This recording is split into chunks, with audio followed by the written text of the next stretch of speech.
سلام، بازم خوش آمدین. خلیل صدیقی هستم. ادامه میدیم به بخش از برنامه.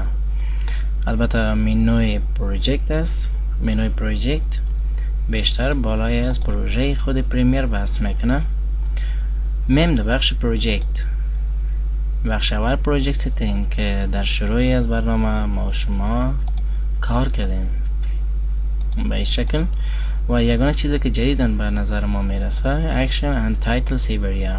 البته اکشن و تایتل سیوریا در این قسمتی از تصویر سیکونس مانیتور که میبینیم دو چوکات رکتنگل پاتز به شکل خط کشی شده و البته داخل چوکاتی را که رنگ سفید داره به نام تایتل سیوریا میگه و بیرون از ایره که دور از خط سفید داره به نام اکشن سیوریا میگه.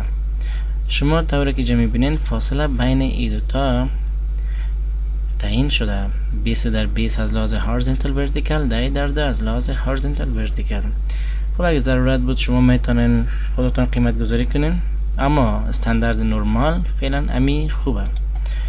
بخش دیگه است لینک میدیا میک آفلاین. وقتی کار میکنین مثلا ما میخوایم که کلیپ وایلد لایف آفلاین بسازیم و بجای از یک کلیپ دیگه باشه، میریم در پروژکت، اول کلیپ انتخاب میکنیم از پروژکت، میگه میک آفلاین. اوکی، آفلاین شد. طوری که میبینین میدیا از آفلاین و چندین زبان نوشته است، البته دومش شاید چاینیز باشه.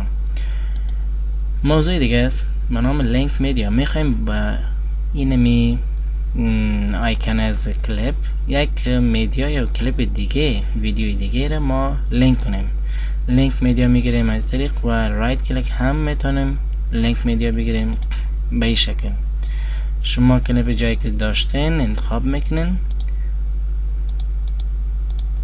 میگن سلیکت به این شکل.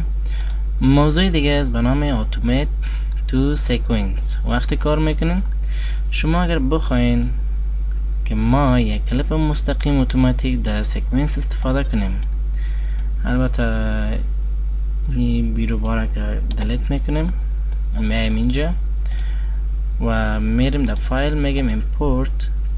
یک کلیپ میخوایم امپورت کنیم، مثلا این کلیپ میگیم اوپن و این کلیپ میخوایم اتومات در سیکونس یوز کنیم، میریم پروژکت اتومات تو سیکونس، میگیم اوکی. البته موضوعات از لحاظ فریم، از لحاظ سلکت شده آدیو ویدیویش ضرورت داریم تمامش اپلای و میگیم اوکی. امپورت شد. به این شکل میتونین با کمک شرکت منفی ساید سیکونس زوم اوت میکنین.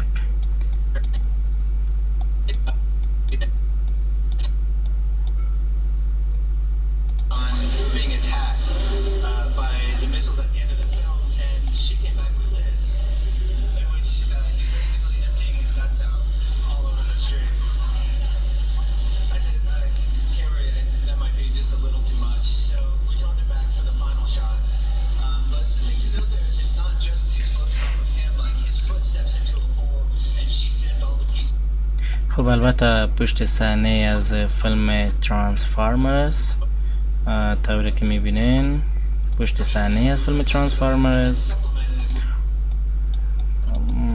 جالب است، تکنولوژی 3D.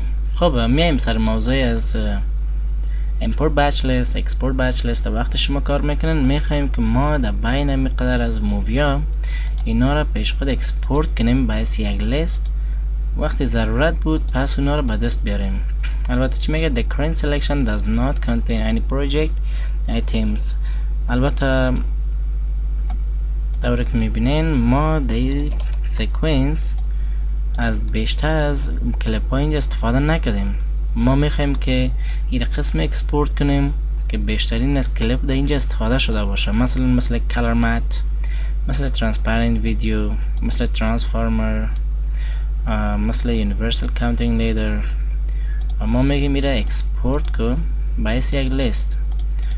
ببینیم که بالای کدام از اینا کار میکنه. میایم در اینجا برازی میگیم منام چی است، مثلا sports. میگیم سیف. اگر کدام وقت پس ضرورت ما باشه همین کلیپ پس به دست بیاریم، میریم میگیم import batch list sports. اوکی، به این شکل اگر ما دبل کلیک کنیم بر ما نشان میده که کلیپ ترانسفورمر که اینجا استفاده کردیم رو ما سیف کردیم به یک لیست. اگر ضرورت باشه میتونیم پسی رو به دست بیاریم و اگر دیدین که آفلاین بود شما میتونیم با کمک رایت کلیک لینک میدیا کار بگیرین. پسی رو کلوز میکنیم. موضوع دیگه از به نام پروژکت منیجر وقتی کار میکنین شما اگر بخواین با کمک پروژکت منیجر کلیپ یا پروژکتتون رو طوری سیف کنین تمام کلیپ ها هم امرایش که کار شده سیف شوه. میریم پروژکت منیجر میگیم دو کلیپ ویدیویی ما در اینمی پروژکت استفاده کردیم و ما میخواییم که امی دو کلیپ ویدیویی را طوری سیف کنیم که پروژهش هم امرایش باشه و یک فولدر ایجاد شده به نام تریم و امی فریم 30 پر سکند و جایش رو میگیم در داخل روی دسکتاپ سلکت فولدر و میگیم اوکی.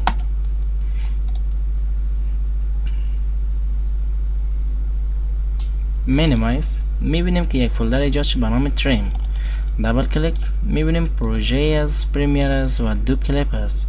شما میتونین امی فولدر انتقال بتین هر جایی که بخواین، پس پروژه رو اوپن میکنین تا جایی که ادیت شما پیش بردین پس ادامه بتین. موضوع دیگه است پروژکت منیجر میخواین که با فایل از کمکی که اگر افکت کار کردین افکتش هم ایجاد شوه همراه با پروژه‌ای که قبلا کدام جای دیگه کار کرده بودین و او را میرین کالکت فایلز میگیرین and copy to new location. یک فولدر به نام کاپی باید ایجاد شوه و جدیدن ایجاد شوه همراه با فایل های از آدیو. اگر دو کلیپ با هم یکسان بود باید اتوماتیک رینیم شوه. فایل های پریویو شده هم باید همراه با این سیف شوه. میخوایم که در دسکتاپ باید سیف باشه، میگم اوکی.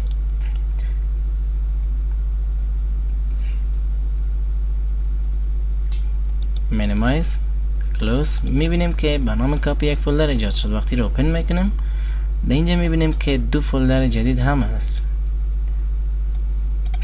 طوری که میبینیم پروژکت و دو کلیپ ویدیویی و داخل اینا موادای از خود پریمیر. اگر ما افکت گذاری کنیم وظیفه امی دیتا ها است که باید افکت پیش خود سیف بگیرن. کلوز. موضوع دیگه است به نام remove and used. وقتی کار میکنم بخواین که کلیپ هایی که استفاده نشده او رو ریموو کنین. از کجا؟ از داخل پروژکت میگیم remove and used. البته این کلیپ هایی که استفاده شده اینا ریموو نمیشن، البته کلیپ هایی که استفاده نشده بوده سیکوینس اونا ریموو میشن. خب این بود بخشی از مینوی پروژکت. کلیپ بعد از یک وقفه.